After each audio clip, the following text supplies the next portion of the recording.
tool to do some engagement in her own area.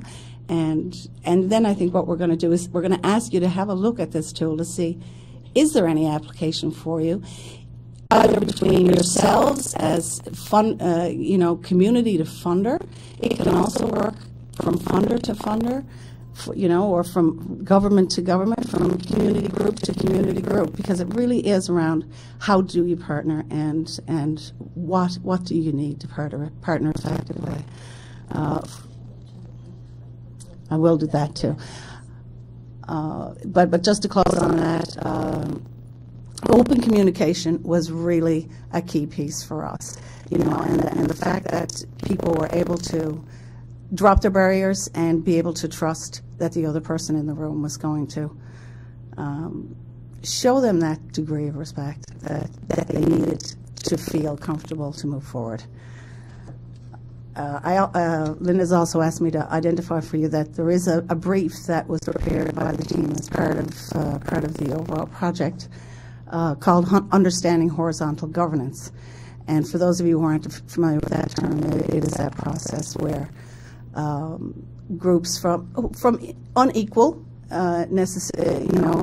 usually places, as in community and government, can still sit as equals at a table to try to move the agenda forward. So I'd encourage you to have a look at that as well, and it's also available on the website. Okay, and so Louise, we'll hear how you use that tool.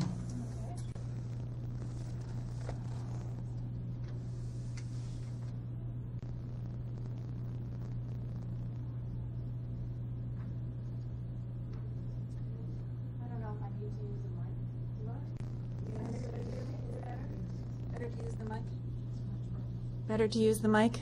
Okay. So my name is Louise Quinn, and I'm the Executive Director of the Quebec English Literacy Alliance. The Alliance is a young alliance. It's been more formalized, well, just in the last year and a half. I was hired as the Executive Director. Before that, it was a volunteer-run kind of alliance. So the first thing, let me see if I can figure out how to go to the next. So one of the challenges I had when I started as Executive Director is we had partners that were members of our alliance. So there was the Quebec English Literacy Alliance, which is the alliance I represent. We had the Quebec Literacy Working Group, the Literacy Volunteers of Quebec, and we had the Center for Literacy, which is Linda Schultz's center. So my first challenge was, okay, so we're partners, and what are we doing together? And I thought, well, if I have to go out and find out what are we all up to and how are we going to partner if we're partners. And I did it informally at first. I went to visit the groups that form the Quebec Literacy Working Group. They are the school boards, the literacy division of the school boards. And then the Literacy Volunteers of Quebec are the literacy councils. And the Center for Literacy was the research group. So I toured around, visited everybody informally, and got a feel, created relationships, just to get to know everybody and to see what was going on. And I was still a bit confused on how we were going to partner. So, but I just when I was leaving, meeting with Linda, and Linda had spent, I don't know, a couple of hours of her time explaining a lot of things to me. I was so grateful for that time. But just as I'm leaving, she says, here. So she gives me this poster, this tool, and I'm looking at it on my way home, and I'm thinking, oh, this is what I have to do. It's all laid out here, 1 to 6, just follow the steps, and I'll figure this out. It was brilliant. I just thought it was brilliant. And so that's what I did. I went forward, and I thought, and you know, none of us really knew how we were going to work together. So I thought, well, that's my job. So I took the Connecting the Dots tool. Here are the 6 steps, and I went through it informally. You know, it wasn't real formal, but we did start to formalize as people felt more comfortable with the questions I was asking. So in the end, we identified that what we had in common was lifelong learning for adults. We all were doing very different things.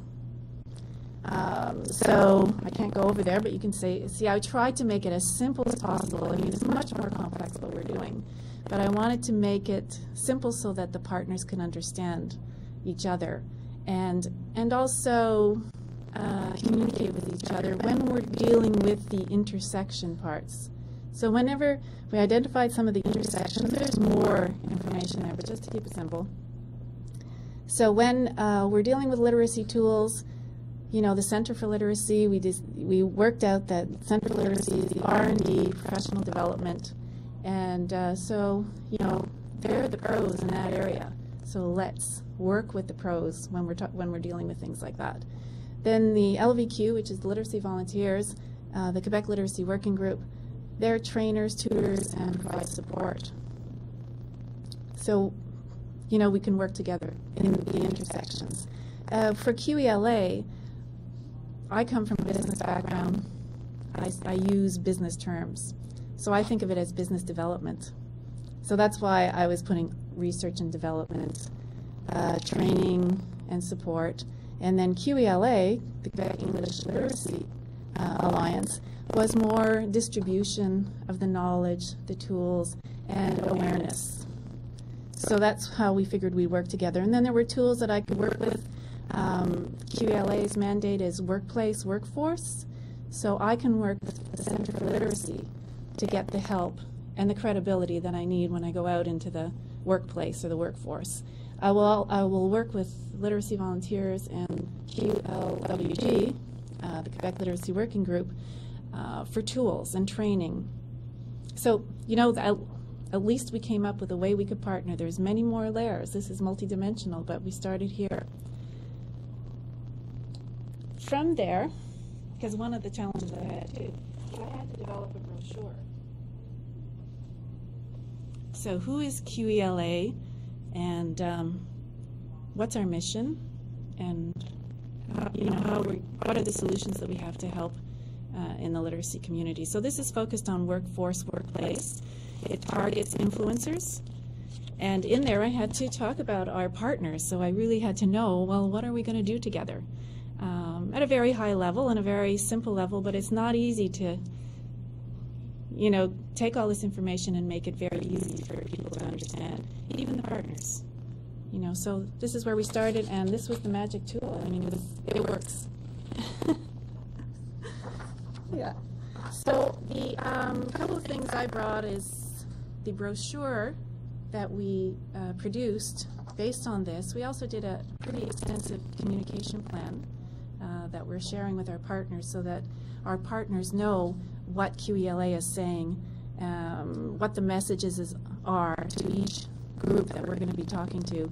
And I would always approach the Center for Literacy or LVQ or CLUG and find out, okay, so how does this message, what would the message be from your point of view? So we did the brochure, and another thing that I brought, if anybody's interested in, I took the tool, but I also drilled down a little bit deeper on the questions. So I brought my sample questionnaire, if anybody wants that, and that's how we ended up with the tool. So if people would like a copy of how we used this tool, this is what came out of it. That's it. Thank you. So what we were going to ask you to do is just spend a little bit of time through a table thinking about some of the principles that we talked about, and whether you see this being a usable frame of reference and a place where you're looking. Sharon will gather some of this back. I'd like to say that one of the things that we're quite interested in right now is possibly responding to the endless call for concept papers to move forward and take some of the other tools that were drafted to see whether those actually get used in other settings. Because unless they're applicable, it was quite surprising actually when Louise came back and said, you know, it was interesting, I think this framework and used to do this work. It was not at all what we thought it was going to be used for. And Quebec was one of the places, I should say, where we actually couldn't get an actual research project off the ground because we work with the community group. So we couldn't even get an action research project here. And we hadn't foreseen. So I guess what I'm potentially interested in is that there are people here who think that there are places in their own environment where they're interested in trying to adapt to one of the other tools, not this one of the other tools, just in ones that I talked about. You can see more detail about this on the website. If you're interested in hearing from you, because we think that, we would like to put together a concept paper that suggests that it's worth developing these places to go in the future. We can't keep working on this sort of thing. Each in our own wall, the environment without having some dialogues. We can't do it. So let's give you a couple of minutes to talk at your table, and in 10 minutes we will do a quick feedback.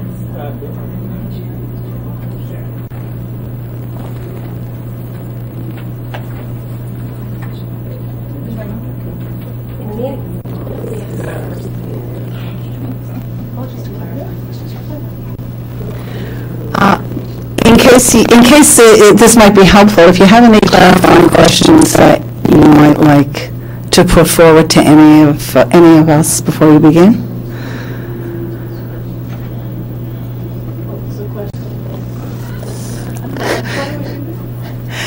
What you're doing right now is you're looking at the tool, the first tool that was passed out, which has the items 1 to 6. On how to partner. The title is Practicing Shared Accountability. And the question is this tool applicable in your circumstances? And I guess in order to do that, you probably need to start by just going around the table and introducing yourselves to whoever you're sitting with, and then, maybe talking a bit about partnerships and potential partnerships in your area of work.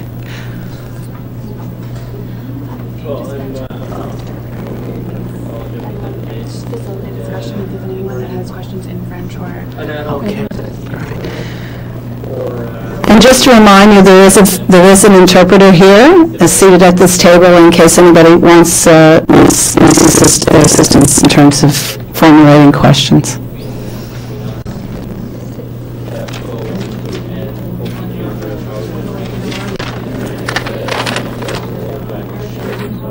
Everybody's got different goals. Then there's the fact that the funding for the program is that fourth element